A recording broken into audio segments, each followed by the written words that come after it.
everybody. This is Charles. I'm the owner of Ravorisports. So thank you for joining us this week. We appreciate it. Thank you very much for joining us here. Thank you for seeing us, viewing us rather today. Proper image. Ravorisports here, and also too. Let's go ahead and get our business out of the way. A lot to talk about today. So, one, our social media platforms. Definitely like and subscribe to our YouTube channel, our Facebook page, TikTok, LinkedIn, Twitter, Instagram, all of our social media platforms. Each one has a little different information on there. We have our mainstream, of course, on our YouTube and our Facebook page. Our Twitter page has a lot of news type information. Instagram has our videos, along with TikTok, a little short videos as well. Twitter has some videos on there as well. And so we definitely check us out on all of our social media platforms. LinkedIn is more if you have business inquiries and things like that. There are a few videos on there though as well. Definitely check it out here. I'll get this again as always at the bottom of the screen. ravorisports@gmail.com. More information about our website today. And Genesis Notary Services. Definitely, if you live in the Shenandoah Valley area, we will come out and do your notary services for you. Definitely go ahead. You can book a session right on the website and notify me immediately when somebody books a session for that. So anybody, if you have any legal documents or anything like that you need notarized, we'll come right out and do it. All right. So, a lot to cover today. I'll get right to it. And let's get down to the business of this Ravens game that we had. So there's the final score there. It was on Christmas Eve, 17-9. Ravens were successful in winning this game. I thought the defense was outstanding. The defense has been outstanding this whole second half of the year. I thought they did very well. Teams cannot run the ball on the Ravens. That shows, and that continues to show up. So I thought that was the story of the game. Atlanta is not real good, frankly, offensively. I thought their defense isn't very good. I thought their offense, too, isn't. I want to say not very good either, but like developing. I think their quarterback still has a ways to go. I think that really. And obviously, I think that worked in Ravens' favor. I think Desmond Ridder isn't ready to start yet. I mean, that was clear watching him a lot of bad throws. How'd the Ravens do offensively? Tyler Huntley, a little better in this one. 9 of 7, 133. Typical Tyler Huntley performance that we've seen in the last few weeks. Throws the ball accurately. Not a lot of yardage, a lot of dig dunk. Not a lot of yards. Ran the ball. Did get the ball. Did was able to punch it in this week. I think that was better. I think he was much better. But he definitely does everything a backup quarterback would like. I think most of the coaches in the league, as far as the second string quarterback, third string, would love to have him because you pretty much acknowledge a lot of times that you're not going to have the same explosiveness, the same skill set as the starter, but you're a good backup. You want the backup, not make mistakes. And Tyler Huntley, that's what he does. You're not going to have like a game with 5-6 picks. He only really throws the ball. You can look at this as a negative or a positive. He only really throws the ball whenever I've seen him down the field if the guy's wide open. Like you saw in that pass with Sammy Watkins. He rarely forces anything into like double coverage or anything. So decent enough. I mean, they had 17 points. I mean, they were able to win with that defense. Run game has been good again. J.K. Dobbins and Gus Edwards have been outstanding. 12 carries, 59 yards for J.K. Dobbins. Gus Edwards, 11 carries for 99. Very good. These guys, the only thing going forward with these two is can they stay healthy enough to really help you for a whole season. Every time I've seen these guys, J.K. has looked 80,000 times better since he's been back. J.K.'s really looked good. The explosiveness is there. The shiftiness there. Gus Edwards has always been good. He's always been a guy. You can definitely play these guys together. You know, one's the One's the explosive guy, breaks the tackle. One guy straight ahead, run you over. So excellent tandem group there. Mark Andrews, he hasn't been the same since the injury. He has struggled a bit. I almost don't want to say struggled. He's still been, the squad has kept the best receiver. They're obviously putting 3 guys on him because of the lack of receiver production.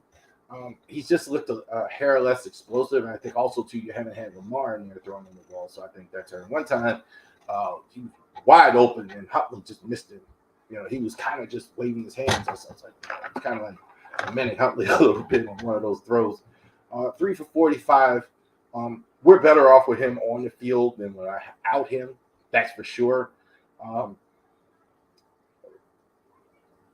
It still looks a step off, though. I thought he looked slightly better this week, though. Overall, the production wasn't what we're used to with him. And Roquan Smith, look at that. 15 tackles total. He was voted to the Pro Bowl, I think, this week. Along with 6 other Ravens. I think it was Duvernay was voted Pro Bowl. Mark Andrews, just talked about him, voted to the Pro Bowl. The GOAT, Justin Tucker, was voted to the Pro Bowl. Pat McCard got Pro Bowl vote. So there was a couple. I think I'm missing one. But Roquan, the hard part with him is getting him signed along with Lamar, because this guy is phenomenal. All over the field. Every game we've seen him since he has been there, teams do not run the ball on the Ravens.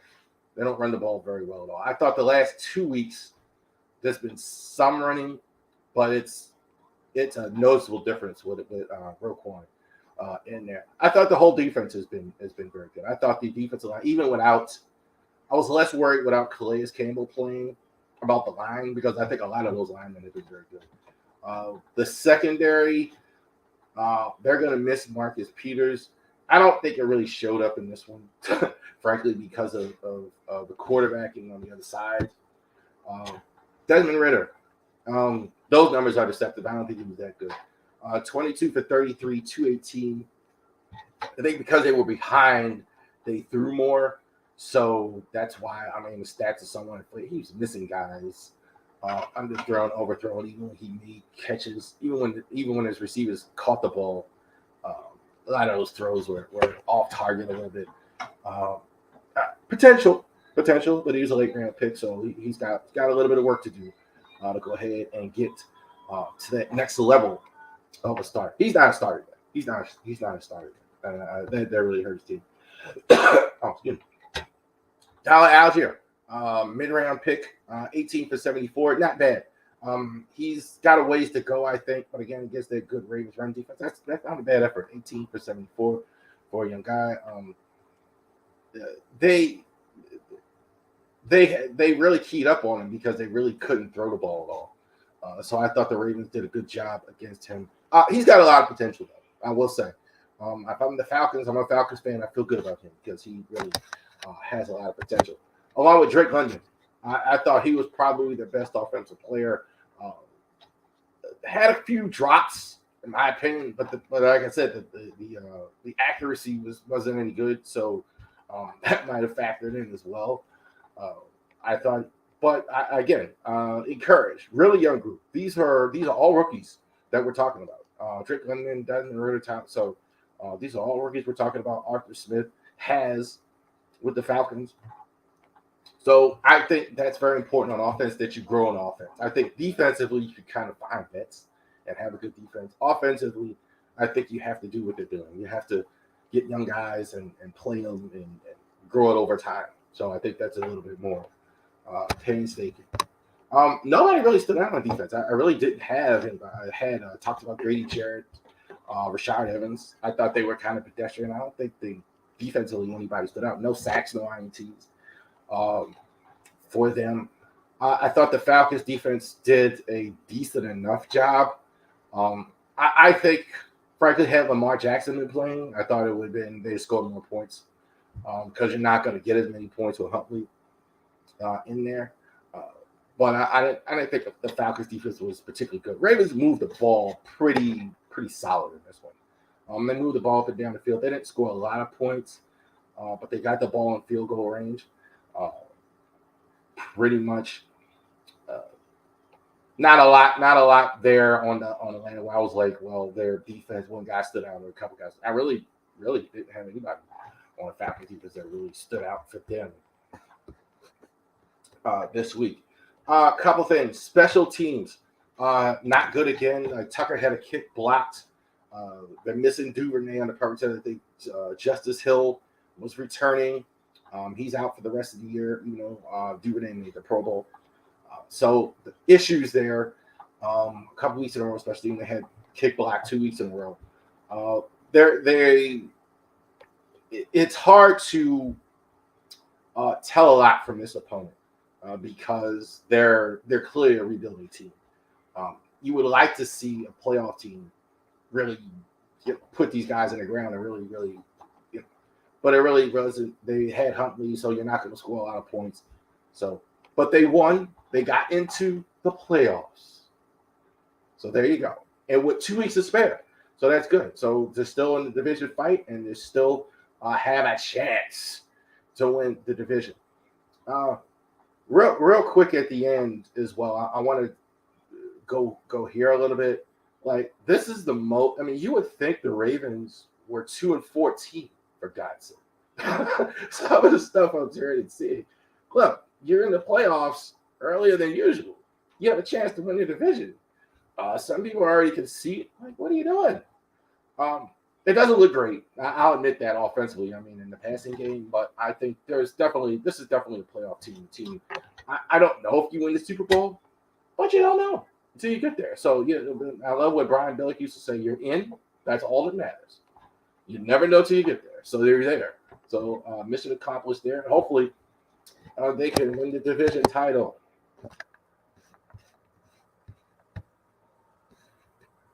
So this game has been flexed.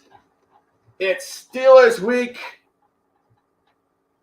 So Ravens get another chance to beat the lousy Steelers, the Squealers at M&T Bank Stadium.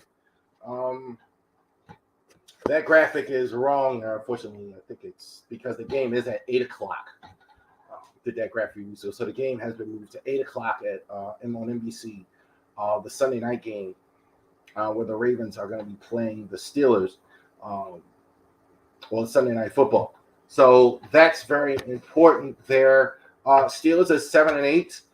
They're still fighting for a playoff spot. I don't think they get in.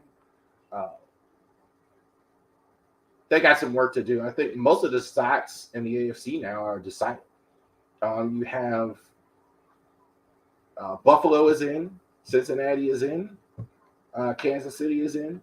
The Ravens are in, and the Chargers, most recently, just got it. The South hasn't been decided. Only one of those two will get in, either it'll be Tennessee or Jacksonville. That'll be decided the last Sunday when they play, who gets in there. And I think that's the rest of there's one more spot decided. Steelers are in that fight. I think the Jets are in that fight. The Patriots are still alive. I think I'm missing somebody. But there's a couple teams fighting for that 7th spot in the playoffs. So, and we'll find out a lot this week about who will get the top seed when we have Buffalo sitting in. We'll get to that. So let's talk about the Steelers. Kenny Pickett improving. 5 touchdowns, 9 interceptions. Yard passing per is pretty good. Getting there, he's easily their best option. Tomlin obviously made a mistake not playing him after seeing Trubisky. We know Mason Rudolph isn't the guy. I think he's developing as they go. I don't know how good he's going to be compared to, and I'll only mention that also in this division, you have Lamar. Hopefully we still have Lamar this year. We have Deshaun Watson, and also you have in the division Joe Burrow. So tough for whoever it is pulling the trigger for him. I think Kenny Pickett, I think this is the right decision to go. I think he's getting better as they go. Not a great arm, kind of like more efficient type quarterback, but he is improving. I think if this is place, I would say this: him playing at University of Pittsburgh is better. he's going to succeed anywhere in the league, this is where he would succeed right there for the Pittsburgh Steelers. Najee Harris. I see a lot of people down on Najee this year. I think not as productive. I think the line has a lot to do with that. The line isn't very good in Pittsburgh. They had a lot of injuries. I think one thing that's going to be a priority for them in the offseason is fixing their offensive line. But Najee's been pretty good. Not as good, banged up. He still may get 1,000 yards. I mean, you see 843, 6 carries. He doesn't probably figure to get a lot of rushing yards. The Ravens' run defense has been very good in this one. Number 1 receiver, Deontay Johnson, 82 receptions, 809 yards. I thought I saw a read this week. He had 130 targets. That's insane. That he had that many balls thrown to him. He's a number 1 receiver, barely. He's their best receiver. He's barely a number 1 receiver. I think ultimately with him, I think he was on like Cincinnati or he's a number 2 receiver. But I think he's a number 1 receiver. I think you can get by with him. Like I think he drops too many for me to be a number 1 receiver. But I think he's definitely the best they have while they're developing George Pickens. I think he's a guy that can become a number 1 receiver as well. Micah Fitzpatrick. Talk a lot about TJ Watt the first game. This guy is phenomenal. 5 interceptions. Very consistent. Ever since he showed up at Pittsburgh, he's been really, really good for them. He's been their best player. The secondary's been up and down this year, but this guy has really been really good for them. Really a ball hawk. Really a guy. If you're strategizing, throwing the ball, whoever the quarterback is for the Ravens in this one, it'd really be a good idea not to hang a ball in his area because Micah Patrick is really, really good DB for them. So one of the best, I think, underrated, very good. Been very good for really fits the Steelers type defense. What he does. He's gonna get a name. I don't know who's gonna be the quarterback, but whoever it is, whether it's Tyler Huntley or Lamar Jackson, it's going to be the passing game. The reason why a lot of the fans are acting the way they're acting because they're not seeing any yards in the passing game. That's the problem. So whoever it is, need quarterback to step up. Whoever it is, need wide receivers to step up. We saw the long catch from Sammy Watkins last week. We saw the touchdown from Demarcus Robinson. Wide receiver production is terrible. It's not going to work. Let's see a little bit more from Andrews. Isaiah Likely's kind of disappeared a little bit. So can somebody give you more in the passing game? That's going to be a key. Ravens pass rushers. So they've kind of rotated guys in and out. We've seen less of Justin Houston lately for whatever reason. And maybe they're just saving his legs or whatever. But we've seen Oweh. We've seen Pierre-Paul. They're going to need sack production going forward. I think it's improved tremendously since the beginning of the year, where I think you almost had none at all. Now they're getting it consistently. This is a good opportunity. Pittsburgh's really struggling on the offensive line, so this is a good opportunity to go ahead and be productive with your pass rush in this one. Ravens should win this game. I don't think Steelers have enough offense yet. I have no clue who Lamar plays. John Harbaugh on the presser really wasn't sounding like Lamar's ready to go, but that could have been all gamesmanship or whatever in that. So I'm not sure if that's the case or not. So I don't know who the quarterback is. I think either one can be Pittsburgh. The Steelers aren't great offensively. I think defensively they've gotten better. I think they should be able to run the ball regardless of who runs it. So I think they should have enough there to win. I think it'll be a similar margin of victory, though, with what we saw last week. They're not with Huntley, for sure, if it is Huntley at quarterback again, they're not going to beat teams, by 3 touchdowns or anything like that. Barring some miracle, barring some great special teams play or defensive touchdowns or anything like that. That's not going to happen. They're not going to score enough points to actually do that. All right, so there you go. Those are the review and the preview of the games from last week going into this week. Big Five. Let's go. So we got the next week's games. We're going to go over a larger NFL content. All right. Good week last week. We are almost done. Week 17. Big Five. I'll say that I usually don't say this part. I usually don't say this. Jets and Seahawks were 6. They didn't make it in here. Even though they have better records, I think that Carolina and Tampa, which we're going to talk about, I don't think either one of those teams is getting in the playoffs. I think that game is more significant than that. So it's all relevant now. So it matters who gets in, et cetera, as we go to the playoffs, as we're almost done with the regular season here. Well done. Awesome. Okay, so here we go. Cowboys and Titans. Titans really struggling. I think they've lost 4 in a row. Believe it or not, this game doesn't really matter much for them because they have to focus. Win or lose, they still need one more game. They have to beat Jacksonville to go ahead and get in next week. So it really doesn't matter what happens this week. So Dallas is on a roll. I think Dallas is as good as any team in the league. Dallas, they have excellent. They have good receivers. I don't know why everybody's negative on their running backs at all. I think both of them may hit 1,000 yards. I think Zeke. I think it's way too overblown talking about Zeke. Tony Pollard's really good. It's been really good for him as their other back. I think defensively, I think they've had. Look, you got Trayvon Diggs, you got DeMarcus Lawrence, you got Micah Parsons. Micah Parsons might be the best defensive player in the league now. I really like Dallas. Dallas is very good. I don't really see an area where they're. I think they're across the board. I always like teams that are good in several areas. Across the board, I don't really see a huge weakness with Dallas.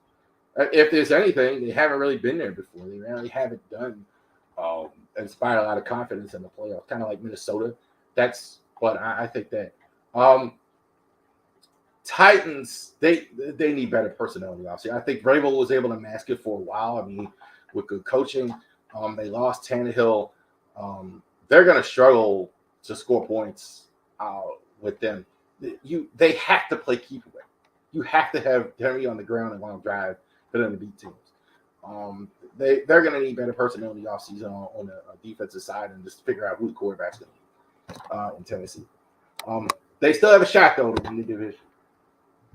Dolphins. So these two teams are fighting for the playoffs. And that's the team I was forgetting. Okay, the Dolphins. They actually would be in because I think they have the best record. So I think this is a huge game for both teams. Patriots still have a shot. They haven't looked good in recent weeks, though. It's hard to get too excited about New England. They're mediocre. I think I've said that a couple times about them. Offensively, they just don't have thunder there. I mean, I'd like to see them get a couple of good receivers. They kind of like refuse to go get that big time receiver or the big time. They kind of just don't want to pull the trigger on that. I think their quarterback's good enough. Matt Jones had a tough set of circumstances. They're giving him Matt Patricia, for God's sake, as offensive coordinator. And Dolphins are really sliding. I don't know if teams have figured out Tua. I thought he really looked bad last week. I thought Green Bay. I think teams are this is kind of what happens. Why everybody keeps saying offense. Defense doesn't matter. Defenses figure out what you do. And they've kind of figured out, hey, man, this guy likes to throw the ball in the middle of the field, get that quick release. I mean, Green Bay was sitting on those routes in the game last week when we were playing. So teams kind of, I don't know if they figured them out, but this is where the quarterback adjusts. Okay, and they're figuring this out. Now I want to do something else. With those weapons he's got, I mean, he certainly has the talent to go ahead and do it. I'd go over the top more, but I think he definitely has the ability to do it. I'm going to take New England at home. Neither one of these teams is impressive. I'm going to take the Patriots at home. I don't think they've had some close losses. I thought last week, I think they were a little overmatched. Green Bay is surging. I don't know if they get in, but if they had played like this, they'd definitely be in the playoffs of this year. Uh, it took them about a half a year, the Green Bay Packers, to figure out the receiver thing. Christian Watson is really great, really developed. They have Alan Lazard there. It took them about this long to really get that going. That's why they're winning now, and they weren't winning earlier. Minnesota, I got no complaints. Minnesota's been disrespected by a lot of the national media. They're really good. I don't care that they're winning all these close. They're winning 11 close games. There's something. It's funny. I watched the Steelers do this for 1,000 years. And it was tough, Steeler football and I mean, in Minnesota, well, then give me a break. Winning this many games, you're a good team. They're really good. Their offense, this guy, Justin Jefferson, the wide receiver, is a cheat code. I mean, it's not just him. I mean, they got as good an offensive group as anybody in the league. Cousins has been really good this season. Defensively, they're not great, but I think you see that with a lot of the top teams, frankly, in the league. Kansas City, Cincinnati, Minnesota's, good offense, really, really exciting offenses, and defenses kind of just, they can win the whole thing. Absolutely. I don't think they win this game, though. I think Green Bay has a lot to play for. They're on a roll. I like the Packers in this one. Oh, wait, man. I can write this home. Let me get the right graphics up here.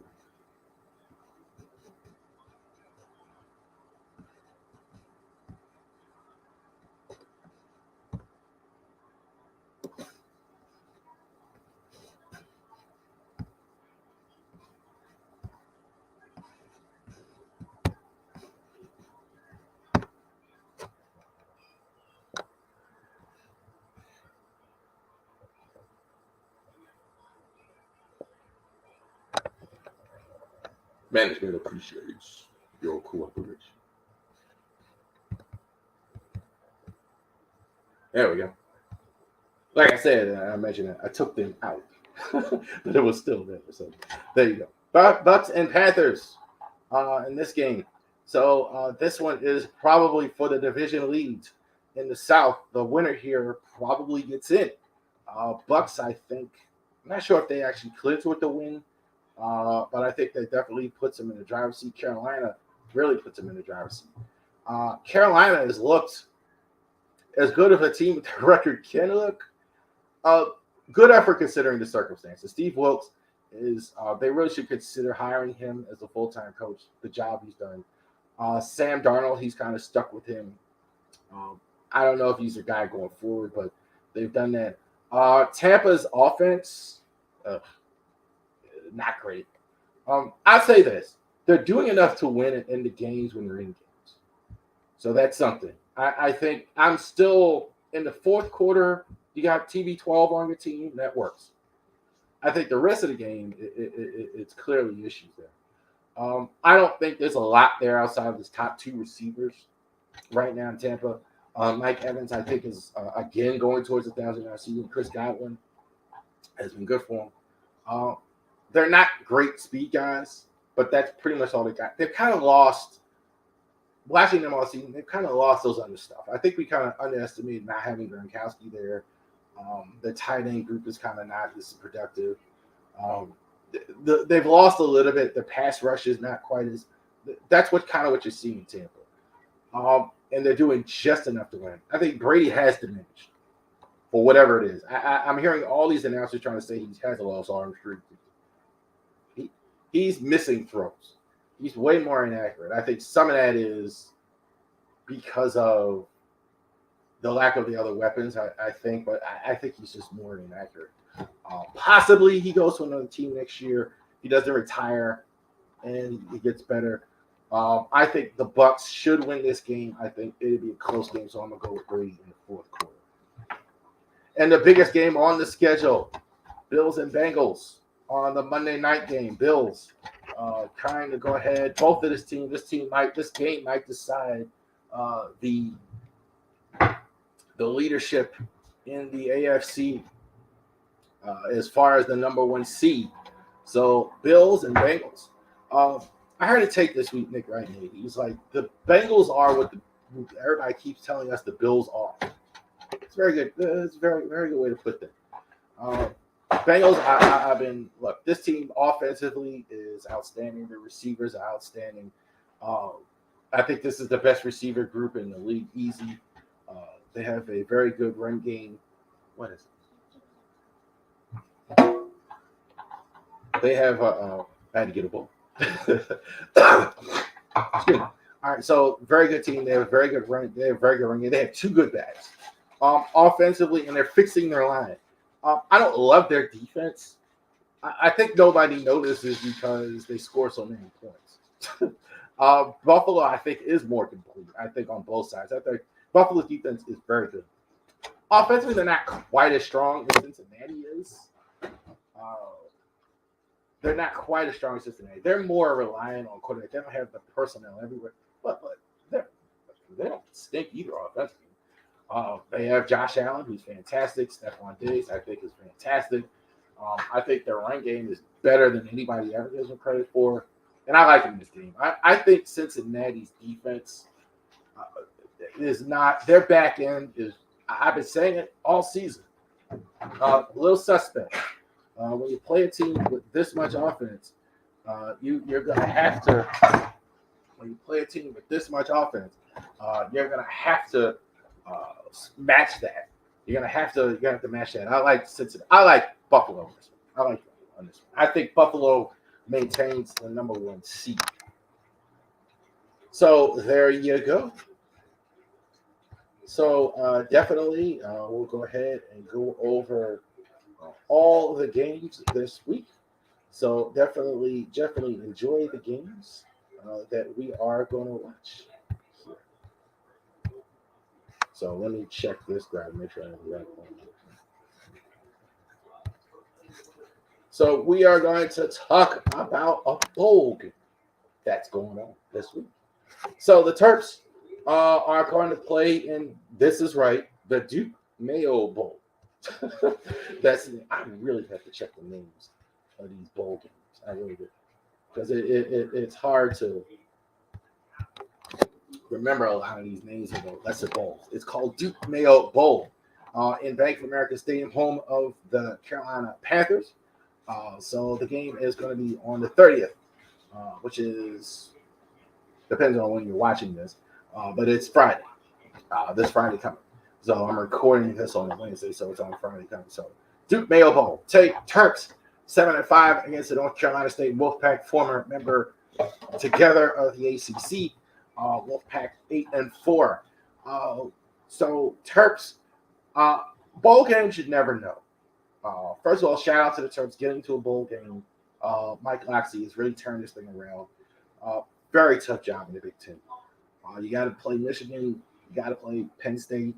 You got to play Ohio State. Very tough. Very tough to do. Nobody feels sorry for you. And I think coming in night, you're going to have USC coming. You're going to have to figure out how to beat UCLA. Not easy. So good for him. Good for him getting in the bowl game. North Carolina State Wolfpack. I thought the ACC this year was easily the worst of the Power Five. Wasn't close. Looking at all the ACC teams, they had higher rankings. Looking at the Wolfpack and definitely doing the research for them, definitely they're nowhere. To me, they're not as good as Maryland. Not even close with the record. Even though they're ranked 23rd, 8-4 won their last game against North Carolina. I think they benefited from a weaker schedule. I think a lot of the ACT teams benefited from a weaker schedule.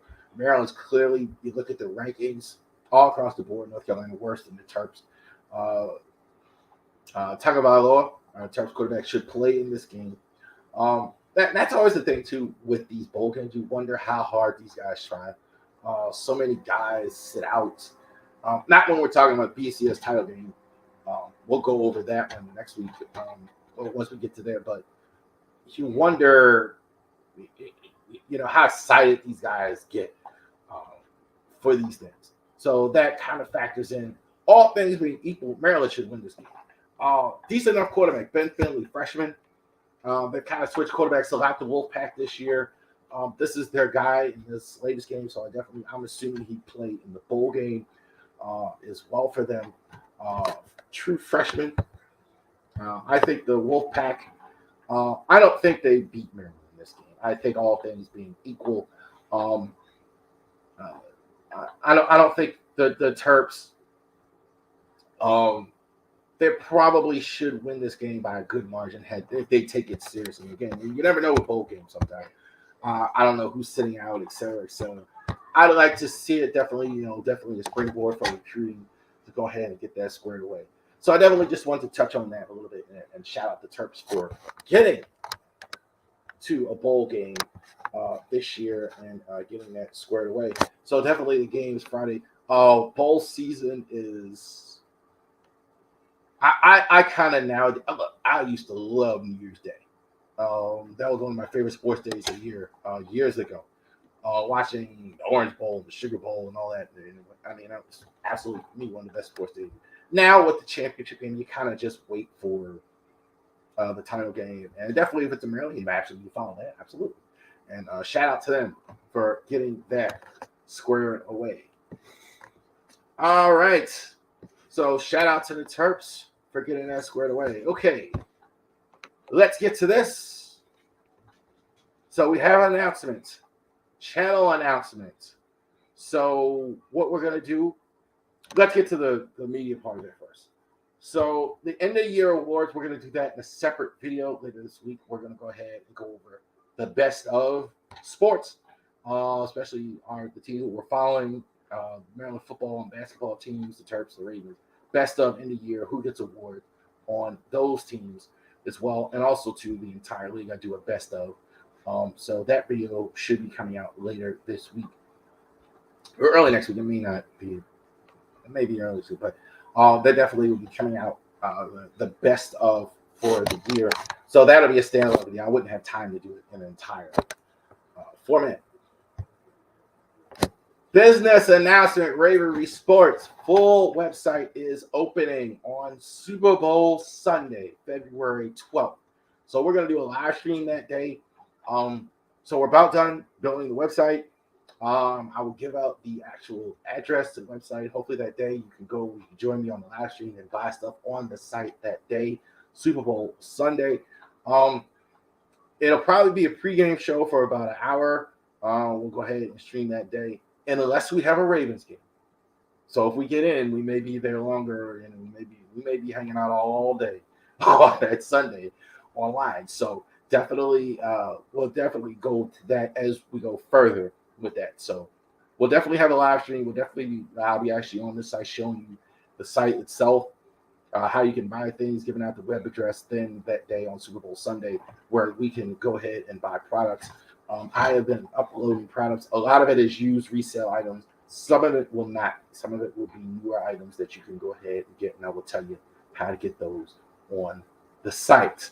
So we're about done, and we'll be done on Super Bowl Sunday. So we can go ahead and hopefully celebrate Ravens in the Super Bowl, Washington. And regardless of who's in it, hopefully the Ravens are in it. We will be there streaming that day. Going ahead and going over the site as well. And we won't just be going over the game that day. I mean, we will obviously, but we'll be going over the website and all of our products and services that we have. So again, as we go forward, and that day we're going to talk about what we're going to do with the channel after Super Bowl as well. So, because we'll be in the off season as well, and we will be here doing the. And just to clear that up, we're not just football channel. We will be here in the off season. I decided if we're going to take a week or two off as far as mainstream after Super Bowl, but we'll definitely be here talking Orioles as we go into March Madness. As we go into I love talking about the draft and the free agency. So we'll definitely do that like we've been doing with baseball as well. So we'll definitely be doing that all year long and talking about this on the channel. All right. One more segment. Let's talk about tiers. Wrong way.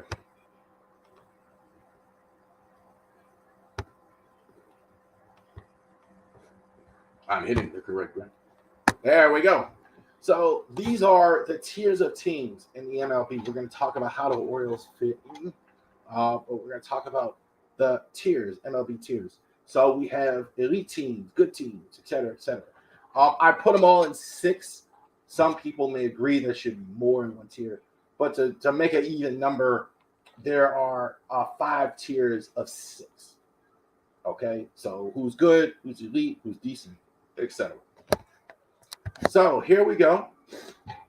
This is the elite category. So these teams are World Series level teams right now.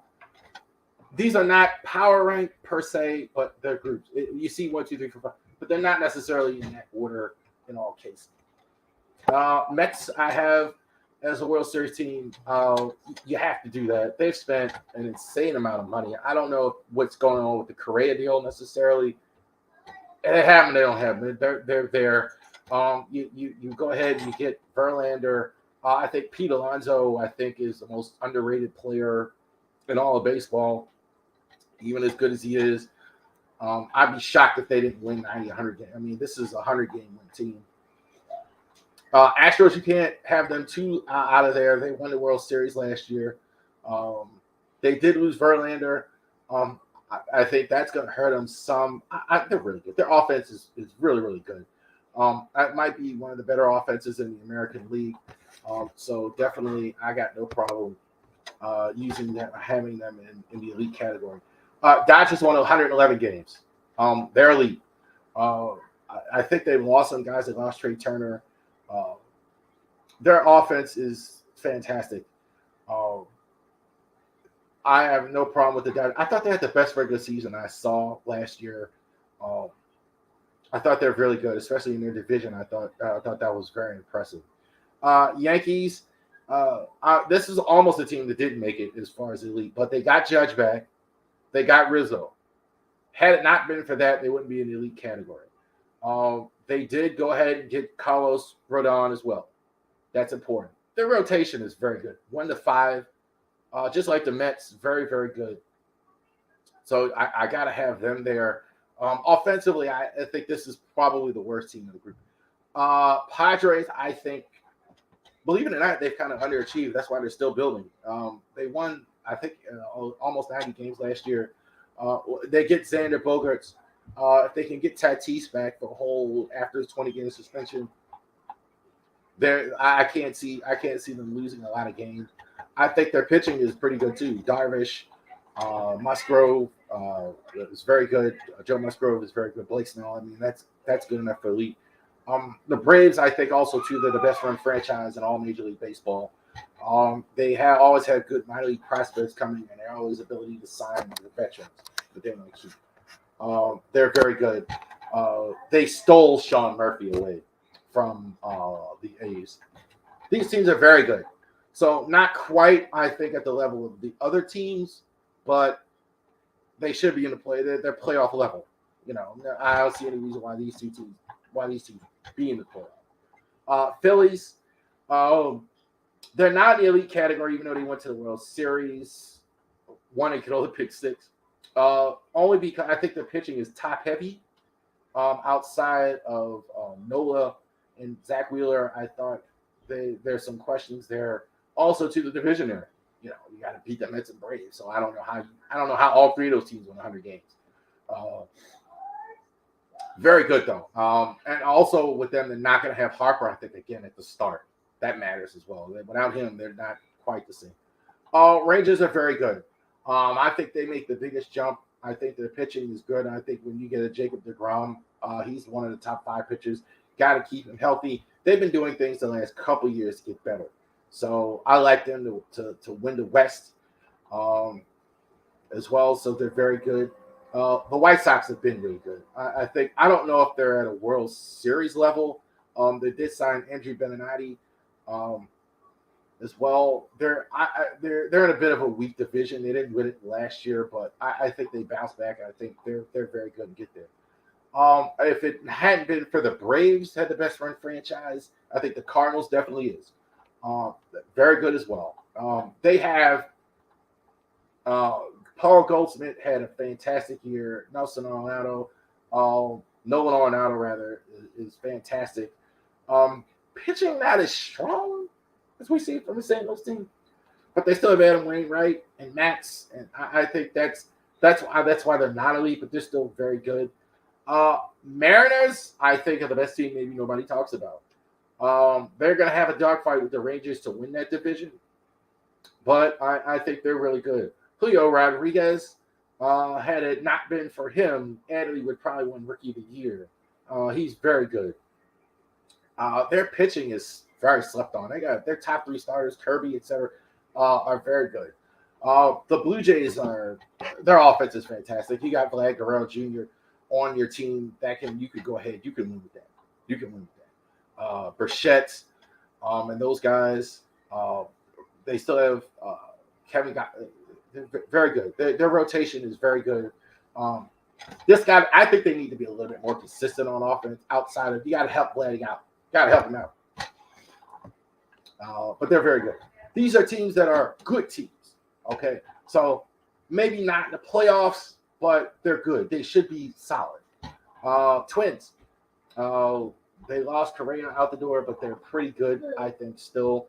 I don't think they have. I don't know if they have enough pitching to be really, really good. Stop the shot there. Thought it was a speed shot there. Guardians, I think, are right there. They won the division last year. They have excellent manager. I didn't even realize Francona was the longest tenured manager in the American League. So that's saying something. They have. I think they're very top heavy. They have Bieber at the top of the rotation. They have Ramirez at third base. That's a star power. They did sign Josh Bell, but I don't think they're an elite team by any stretch. But they're good. They have a chance to be better. I think they're going to have to make some moves to get higher than that, especially with the White Sox in the division. The Brewers are kind of like a slow fade. They were a few years ago. You could put them in the elite. They kind of went down. Christian Yelich is not the same player. I looked at their roster several times, and there's a lot of names I just didn't recognize. They do have a good number 1 starter, Colby Barons. They have that, and they have hopefully Yelich can rebound for them. So I put them in the good category because they've been good. They've won 80+ games. The Rays, looking at the paper, they should be about here, but they always seem to do better. They always seem to have pitching, but you got no offense. I can't put them higher than that. But they seem to win regardless, even without great starting pitching. Their starters are good enough to get them there. They have a good manager, Kevin. So they're in a good category. Cubs, they went and got they went and got Jameson Talon in the offseason. They signed Darby Swanson, so they're trying to get better. They're kind of coming out of the rebuild a bit. They definitely have the resources, I think, to make moves during the season. I think they'll be good. 80-ish wins, 81, 80, something like that, 85 win, I think is possible for them. And the Angels, they're the perennial underachiever. How in the world do you have Mike Trout and Shohei Ohtani and can't win? It's just beyond me. I don't understand it. This was the first. They didn't actually go out and do a lot of free agent signings. They got to fix what's there. Welch, etc.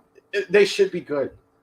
I don't know why, but I don't know how like a team like Baltimore has a better record than the Angels every year. I don't get it. These teams I put in the maybe category, so I don't know if they're good or bad or not. The Red Sox. What a funeral they had over Bogaerts, man. They lost Xander Bogaerts, so they lost a whole lot there. I don't know what direction they're going in. They went ahead and they signed the Japanese player, but they didn't pay Bogaerts, so I don't know exactly what direction they're going in. Same with the Orioles. You won 83 games, but they haven't really signed anybody. They haven't really added to it. They made these little. When you sign like for instance, you sign Kyle Gibson and you lose Jordan Lyles. I don't know if they're going to sign a player. They haven't really been. I mean, Michael Wacha's still out there. I've heard, but I don't know. especially in that division that they're in. Really good teams there. Giants kind of in the same bucket as the Giants are having the same bucket as the Red Sox. The Correa deal is off. I don't know if they have enough there to actually become really good. But I'm not sure they're rebuilding either. I'm not sure. I mean, they kind of. That's why I'm not sure. They kind of have both sides of the mouth. Also, you're in the division with the Dodgers and the Padres, so it'll be tough for you to go ahead and get that taken care of. These other three teams are maybe closer to the other pile, the last pile there, but they have young prospects. I think in all cases ready to go. Tigers, Diamondbacks, and Rockies. So Diamondbacks especially, they have young players that may be like or have an Oriole-like bump for them. I think especially Tigers. I really like AJ Hinch. I like the manager there. They have Carroll coming up. The Diamondbacks have some young prospects coming up. So do the Rockies. I think they have prospects ready to come up this year to actually help them win. They're probably your way, but I wouldn't shock me if any of these teams come up higher than that. They could surprise people with their record. These teams are not good. No hope. Ready. They're waiting for the draft. They're going to struggle. A's absolutely are awful. They lost Sean Murphy. They don't have any pitching. The commissioners openly trying to get them out of Oakland. No hope there. Nationals in the next year of a rebuild. I think they're getting better this year, but they're definitely not going to win. Certainly not division. Not going to win. Sick of hearing about the Pirates rebuild. You've been rebuilding now ever since you lost Doug Draybeck and Andy Van Slyke. You've been telling the fans that you've been waiting on young play. Just knock it off. They're going to struggle again this year. Kansas City, they're hoping that Jordan Lyles becomes the number one starter. So that tells you about Kansas City. I think Kansas City eventually will get there. I kind of like more the Nationals. They've shown that they can build a team. I think they'll get there. Marlins, I don't know what's going on. They don't know if they're going to be good or bad. They have some pitching there. I'll say that. They have some pitching there. The Marlins and the Reds. Again, no hope. I think they have prospects. I don't think any of those, in their case, is going to help them this year. I think they're a couple years. So that's why they're definitely in the bad category. There you go. So, real quick, the tiers. Orioles. You saw where I had them. I'm not sure with the deals that we're going to get this year. They won 83 games last year, but they didn't really add to it like we were all hoping. Maybe you add a pitcher, but as constructed, I don't know. I can't really put him in the bad category or the good category, so we'll see. There is going to be pressure on him. I really like to hear what Michael Eisman say about what they're going to do going forward, because it'll be very interesting, very difficult for them with this at the end. So we'll go ahead and take a look at that. So let's go ahead and take a look. Next week, we'll go ahead and go over more Orioles content. We'll have our year end there, and we will go over the Steelers game. And we will go over the final regular season game, Ravens against the Bengals at Paul Brown Stadium. So this one could decide the AFC North and first round home game. So we'll see what happens. Hopefully, again, Lamar plays this week. We don't know yet. I'm not sure. I'm not even going to speculate because Harbaugh could just be it. Harbaugh didn't sound like it, but it could be all just gamesmanship on his part. So we'll find out. Definitely thank you for watching us this week. Look for here in the show. Thank you, and y'all have a great day.